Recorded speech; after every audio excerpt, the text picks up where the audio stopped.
So let's just jump right in.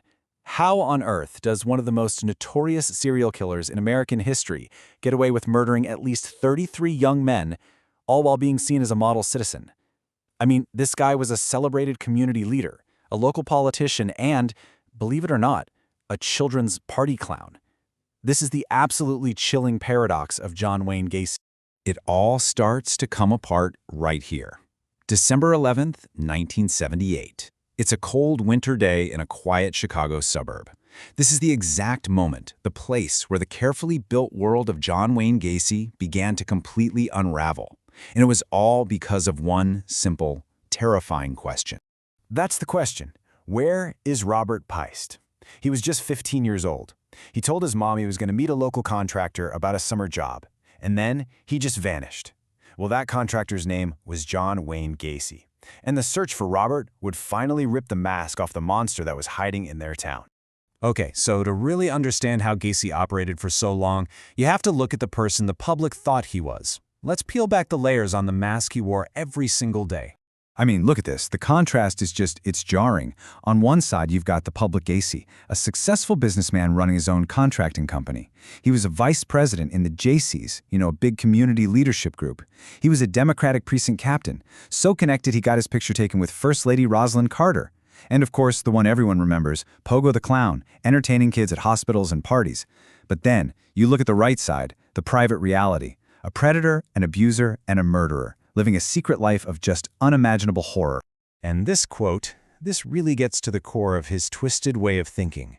He actually said this to the police officers who were watching his house 24/7 after Robert Piest disappeared.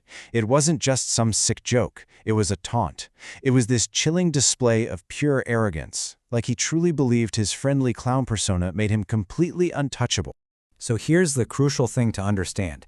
This wasn't just about a clever disguise.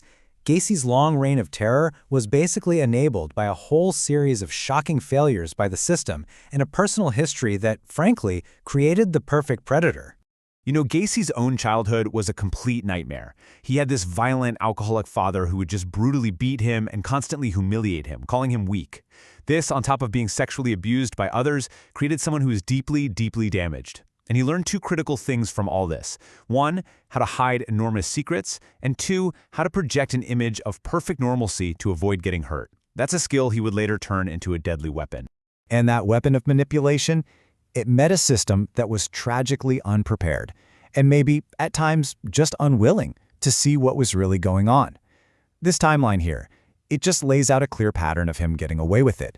In '68, he gets 10 years for sodomy in Iowa, but he's out in just 18 months. Why? Because he charmed the parole board. They called him a model inmate. He moves back to Chicago, and by '72, new allegations pop up, but the charges are dropped. You gotta remember, back in the '70s, these kinds of crimes were often swept under the rug, and Gacy's respectable image was like a shield. But the most damning failure? It came in 1978. A survivor, Jeffrey Rignall, actually escaped and gave police Gacy's name and address, and they blew him off. They reportedly said Gacy lived too long of a drive away. The system didn't just fail, it actively looked the other way. Which brings us right back to December 1978. The disappearance of Robert Piest is what finally forces investigators to stop looking at the mask and start looking at the man, and at his home, 8213 Summerdale Avenue. And almost immediately, that facade starts to crack. Gacy's stories to the police just don't add up. Then they get a massive break. Investigators are digging through his trash, and they find a film receipt from the very pharmacy where Robert Piest worked. It ties the boy directly to Gacy on the night he went missing. As the surveillance gets tighter, Gacy gets more and more erratic, taunting the cops one minute, playing the victim the next. But the final, unavoidable clue was the smell.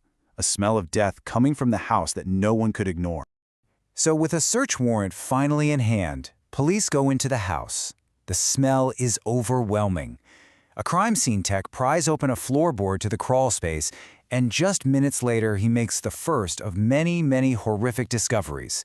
Those were his words, shouted up from the darkness. This place is full of kids. The truth was finally, horribly, out. 33. Just let that number sink in for a moment. 33 confirmed victims. 33 young men and boys whose lives were just stolen. and most of them were buried right there, under his own feet, in the same house where he was throwing parties and planning political events. The sheer scale of the carnage was just staggering. 29 victims were literally packed into the crawlspace, some just buried right on top of each other. They found another one encased in concrete under his garage, and when he ran out of room there, he just started dumping his victims in the nearby river.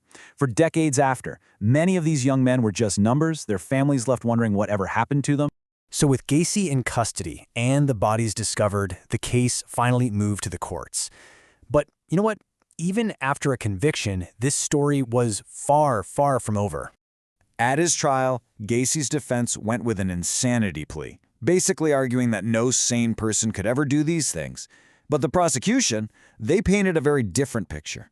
They showed he was a calculating, methodical predator who used his charm and his community status as a weapon. The jury, they bought it completely. It took them less than 2 hours to find him guilty on all 33 counts of murder. Gacy was sentenced to death and finally executed in 1994. But here's the thing. Justice for Gacy didn't answer all the questions. Not even close. Police have always suspected the true victim count could be much higher, maybe as high as 45. To this day, some victims still haven't been identified. And here's a big one. That survivor, Jeffrey Rignall, he testified under oath that a second man was there during his torture. You combine that with Gacy's political connections, and it raises the terrifying possibility that maybe he didn't always act alone. So, this is what we're left with. John Wayne Gacy was punished for his crimes, sure, but his story reveals this deep pattern of systemic failure that allowed a monster like him to thrive right out in the open. It really forces you to ask how many people knew, or at least should have known, and just did nothing. And the most haunting question of all, did another killer walk free?